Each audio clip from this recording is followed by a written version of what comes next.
So ngayong araw guys ay magpapalit tayo ng coolant ng ating Yamaha FC1N 1000cc guys.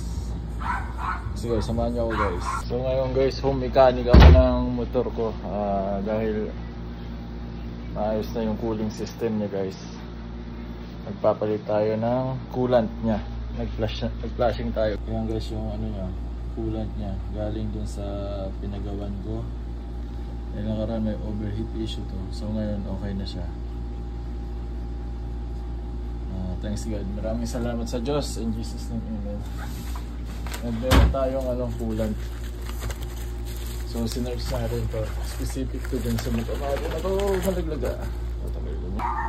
So eto guys, ang lalagyan natin coolant. Pang Yamaha talaga guys.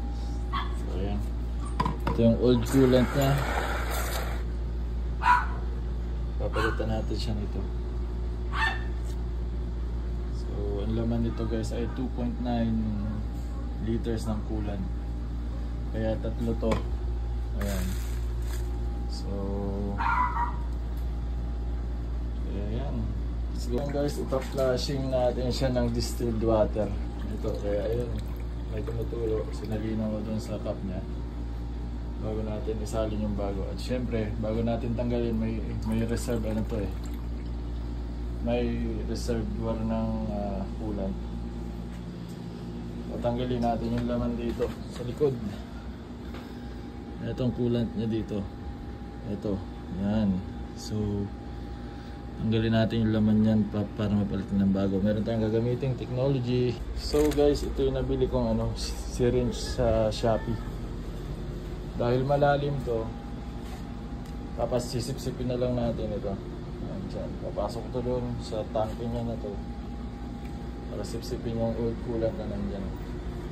Kasi papalitan natin ng bago. So ayan guys, ito yung isa sa mga hilig kong gawin na magbuting-ting ng mga makina guys. So yan, someday with proper wisdom and knowledge by God's grace, magiging big bike mechanic tayo. Kiniklaim na natin yan. I declare in Jesus name. Umuulan sa labas guys. So ayan na guys, ito na yung laman na stock niya na coolant. Ayan na, sinip-sip natin. Ito guys, yung mga ganitong coolant dapat may proper disposal to kasi delikado to sa mga alagang hayop, aso o sa mga pusa. So mamaya itatapon natin ito ng maayos. Ito yung mga coolant guys.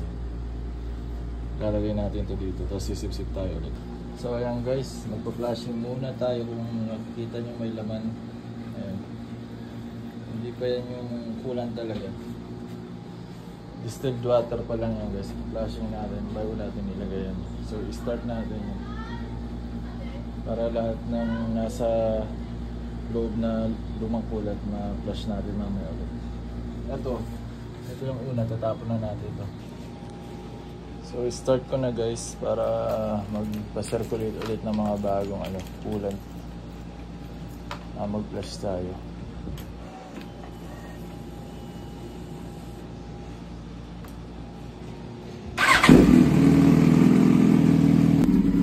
Mga 2 minutes lang natin siya pa ganyanin guys.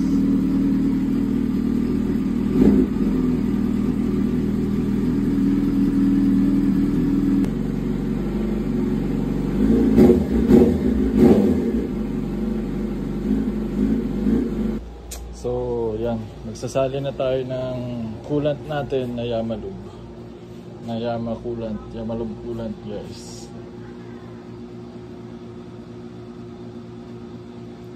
Kulay blue siya. Kasi specific talaga siya dito guys.